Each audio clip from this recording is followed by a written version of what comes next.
We're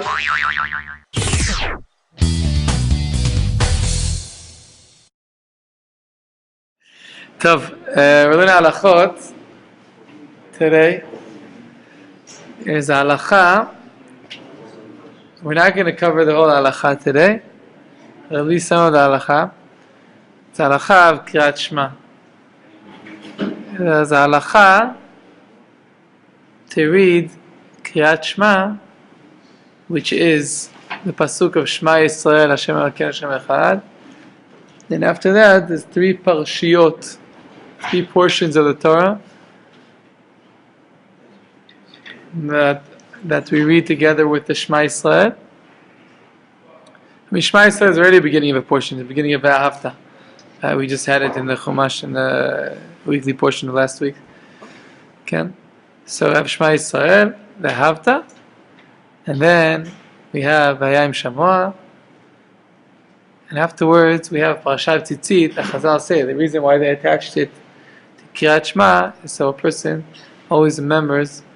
It's mentioned in that portion. It's mentioned Yetziat Mitzrayim, and a person has to remember Yetziat Mitzrayim every single day. So at least he'll read it, he'll remember Yetziat Mitzrayim.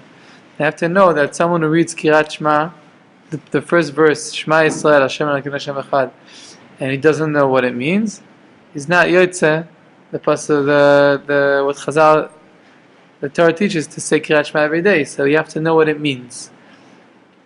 At least in general, you have to know what it means. Even if you don't understand all the deep understandings of Yud Kei Vav Kei and Elokim and Echad, Aleph Chet Daled and all the deep. And then you have to understand the basic that Hashem is the one and only, and there's no one else. It's only Hashem. He rules everything. That's what Shema Yisrael means, basically. If you don't have that intention when you say Kriyat Shema, you have to say Kriyat Shema again. The Chazal say not to say Kriyat Shema again right away. Shema Yisrael Hashem Echad, Shema Yisrael Hashem Echad, because it sounds like you're talking to two entities, right? Chaz Shalom, so you have to wait a little bit, and then say the Kriyat Shema again. Okay? So Mod Chashuv. So Kriyat Shema, I have to know, it has nothing to do with the davening, even though Chazal said it within davening, within the tefillah. Right, within the Birkot of Kriyat Shema, there's two blessings before and one blessing after. Right? Before we have Yotzer Or and Ahavat Olam. And afterwards we have Bracha of Gaal Yisrael. Even though, and you're supposed to do that together with Kriyat Shema, there's a separate mitzvah of reading Kriyat Shema every day, twice a day. Once in the morning, between dawn you call it, when the light first begins, beginning of the light, and in the morning it's limited until a quarter of the day, and there's two ways to calculate that, right? For either you calculate from the nitz or from dawn, when do you calculate it from, and until when also. But a quarter of the day is that you take the days, the hours of the day, you divide into 12, and 3 portions of those 12 portions is considered a quarter of the day.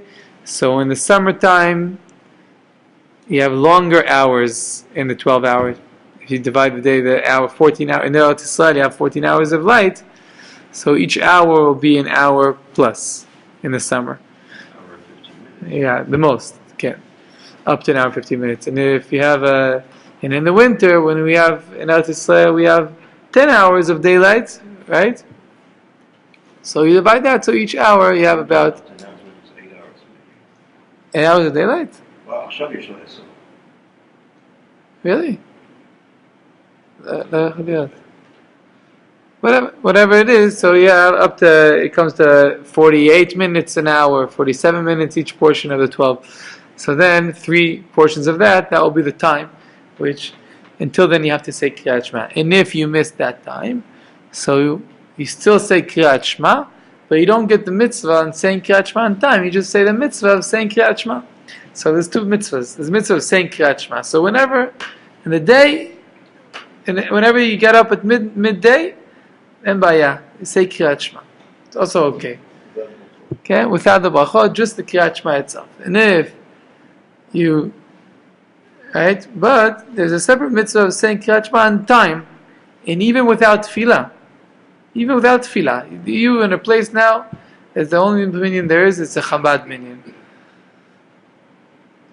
It's a Chabad minyan. What are you going to do? And you're not used to davening your nets. You're used to davening regularly, 7, 8 o'clock. And they're starting at 9:30. And you see that the Zman Kriyat Shema is up by 9:30. So what are you supposed to do? You have to say Kriyat Shema alone.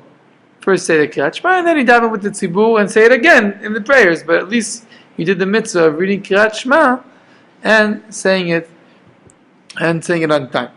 Now, since there's two calculations, there's the time of the Magen Avraham, the way he calculates it. He starts calculating it from the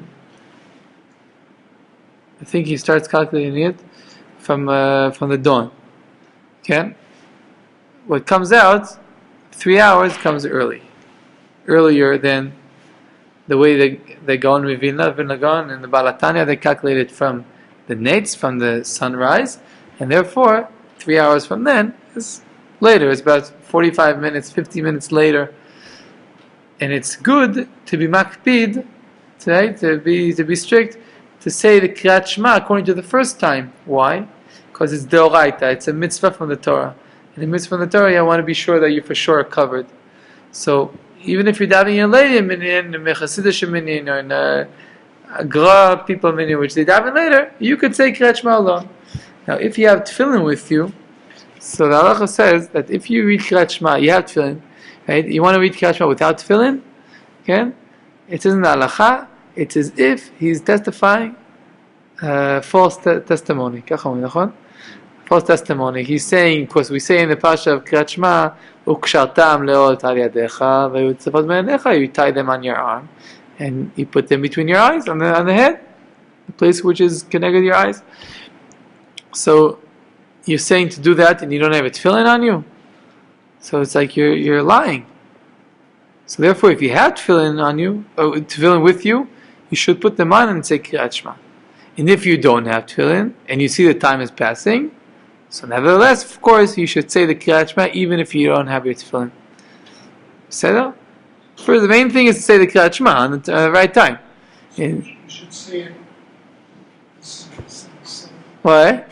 This will sound real silly, but what about being clean when you say it? Should you take a shower before or after?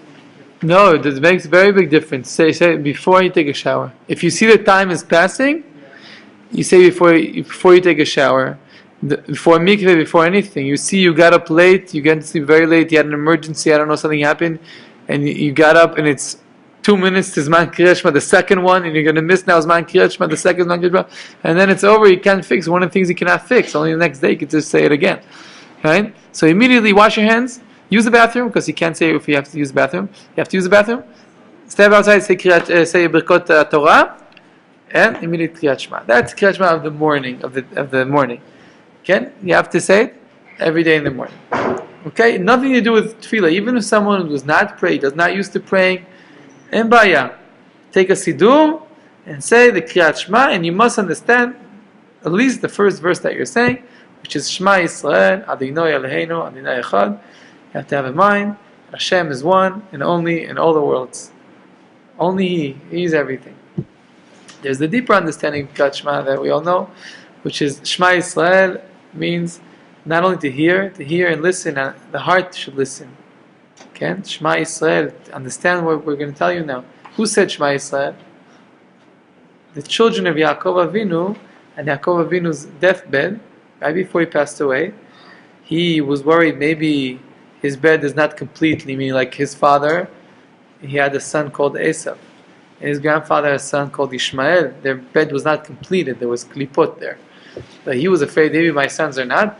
But it was Shema Yisrael. Yisrael is the second name of Yaakov Avinu that the angel gave him, the angel of Esav gave him. Shema Yisrael, Hashem Elokeinu, Hashem Echad. In our heart, Hashem is our God, and Hashem is one. That's a simple understanding. The deeper understanding is Hashem, it's written Yud, and then letter Hey, and letter Vav, letter Hey, which it means we don't pronounce it the way we write it, only we pronounce it with the Aleph. We have a Chataf Patach, which is A. The Dalet has a Cholam, Okay, according to Ashkenazim we say doi, and according to Sfaradim we say do, and also Temanim we say do, d, and the nun has a kamatz, and afterwards is a yud, and you have to pronounce it milera. Milera means with the emphasis in at the end of the word. That's the halacha. Even Hasidim, which they don't pronounce the whole prayer correctly, the name of Hashem, they make sure to pronounce it Adoinoi, like that, in that way.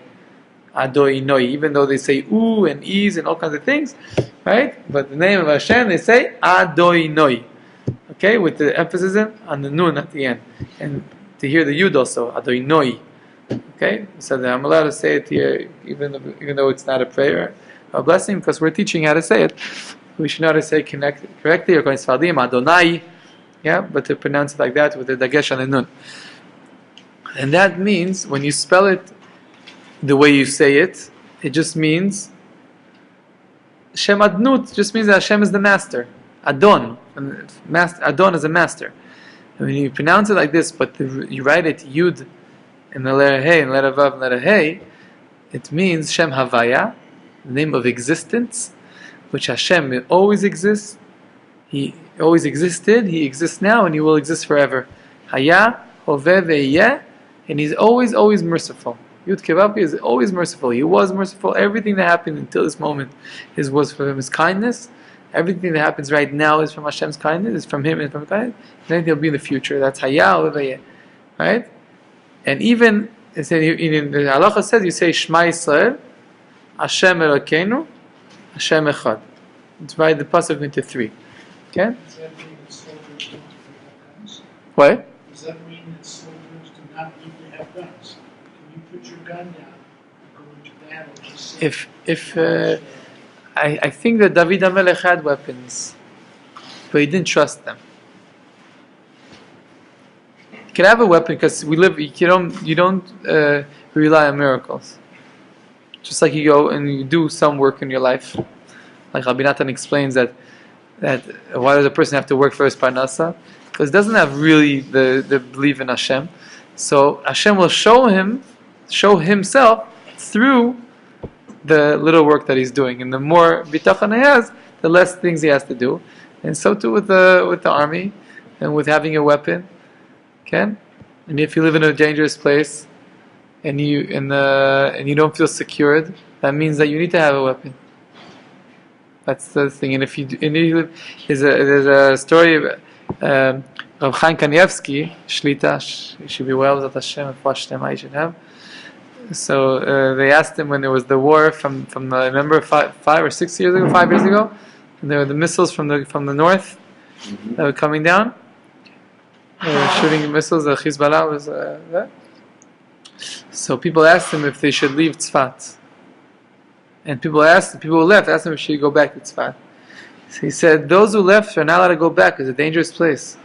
Those who didn't leave, they have the courage to stay. They're not allowed to leave." What do you mean? Because if you have the koyach, the emunah, that you could stay there, what do you mean? Every missile has and you're fine, you're calm, and every time there's missiles, I know a guy in Tzfat, every time there was a siren, all the kids in the salon, with the Teilim, and they were very strong, and a building on their right got hit, and the building on their left got the big buildings in the beginning of Tzfat, the bottom of Tzfat. On the right got a couple of times, the left got once, and their building was safe. And they were almost the only people in the building, huge buildings. Tens of families, I don't know, 30, 40 families. They were like one of the few people who stayed, and their building was safe. But it depends on your emunah. You can't tell someone, have a weapon, not have a weapon. It's in your heart. My brother just bought a gun. Because he lives in Batayin on the bottom there. He doesn't feel secure without it. So he said, I do my shtadlus. I don't believe in the gun. But I know how to use it. Okay? So that's anyway, so when you say Shema Yisrael, it's Shema Yisrael, Hashem Elokeinu, Hashem Echad. Just go through. So Yud Ke Vav Ke we say is, He was merciful, He is right now, He exists, He is merciful, and He will be, always, forever. Again. He wrote a book on knowing the name of Hashem, different names of Hashem. And there he says that the Shem Adonai is a pool from which it's drawn the Shefa of Yudhei Vav Hei. Uh-huh. It's higher, you know? It's like a reservoir where the Shefa is gathered and drawn from. Uh-huh. That's why when even we see written, We pronounce it. Yudhei Vav Hei, We pronounce it Shema we Adnut. pronounce it Shema because that is the kli for getting the Shefa. Right. So Hashem Elokeinu, just go back to finish the pasuk. Shefa, yeah. So Elokeinu is our God, and it's a name of judgments. Elokim is the name of is ruler. That's what Elokim means. We see in the psukim that they say that the what's it called? The witnesses, they have to come in front of the Elohim. Who's the Elohim? So Rashi says over there, Elohim, the Dayanim, the rulers, those who the judges, which will give the judgment, right? So they give the Elohim is the name of ruling. So Hashem is the name of is a ruler. It's not like in democracy, so to speak, which you ask the people what they want. There's this representative of the people, so to speak, democracy. And so we believe that everything of Hashem, that even the ruling that Hashem does, is also from His kindness, and He has all the powers. He rules over everything. That's Elokeinu, and Hashem is one. One. How do you spell one in Lashon HaKodesh? Echad, Aleph, Chet, and Daled. So Aleph tells us that Hashem, which is one, He is one in Chet. What is Chet? Chet is 8. Numerical numbers. Chet is 8. There are 7 heavens and the earth. Hashem is one in all 7 heavens and the earth at once. He's in everywhere, all the time. And Daled is 4. Is the 4 directions of the world, meaning Hashem is here, Hashem is there, Hashem is truly everywhere. And there's another kavanah to have when you say Daled, is to accept on yourself all the 4 deaths of Beis Din, which is Skila, right? That means that when they throw you off the second story and they stone a person. Sreifa is when they pour a hot lid into a person's mouth. Hereg is Saif, with a sword. And Chenek is when they take a rope, put it around the thing, and 2 people pull from both sides. Okay? So a person says Echad. That's Echad. So we believe, we accept that Rabbi Akiva, it says about Rabbi Akiva, that at the time that they were scraping his body with metal combs, they were combing his body with metal combs and they killed him. Erev Yom Kippur. And Erev Yom Kippur is Yotze, right? Erev Yom Kippur, right? Yeah, like Rabbi Akiva. He buried in Tveria. You don't want to go there today. It's 45 degrees there today. Yeah. It's almost the hottest in the whole country. In the Arava it was 49 or something. In the Bikat Yam Melach. 49. But anyways, so Rabbi Akiva said, they told him, he said, Shema Yisrael Hashem Elokeinu Hashem Echad. He said, his Talmid told him, Rabbeinu Ad Kan, what's going on? Look what's going on with you. How could this be? You, Rabbi Akiva? The whole Torah Shabbat Peh we got from Rabbi Akiva? He did tshuva when he was 40 years he learned, and 40 years he taught, and this year you're killed? He was 120 when he was killed, executed. So he was one of the 10 Harugei Malchus. He was 120 years old.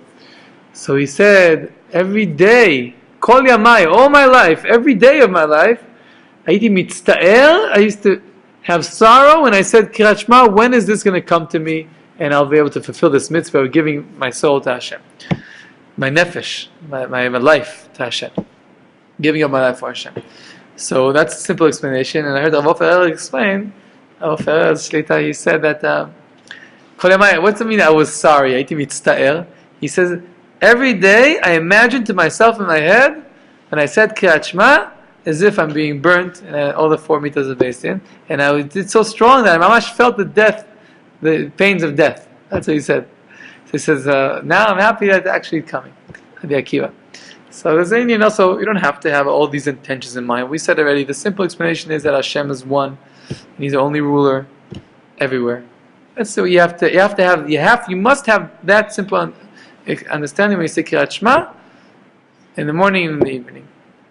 Then we have the deeper, the Yud Vavke, and the Echad, the Aleph, Chet, Dalet, and all that. So that's the Yichot of Kriyat Shema. We covered some of it, and we'll continue more with Yichot Kriyat Shema Machar.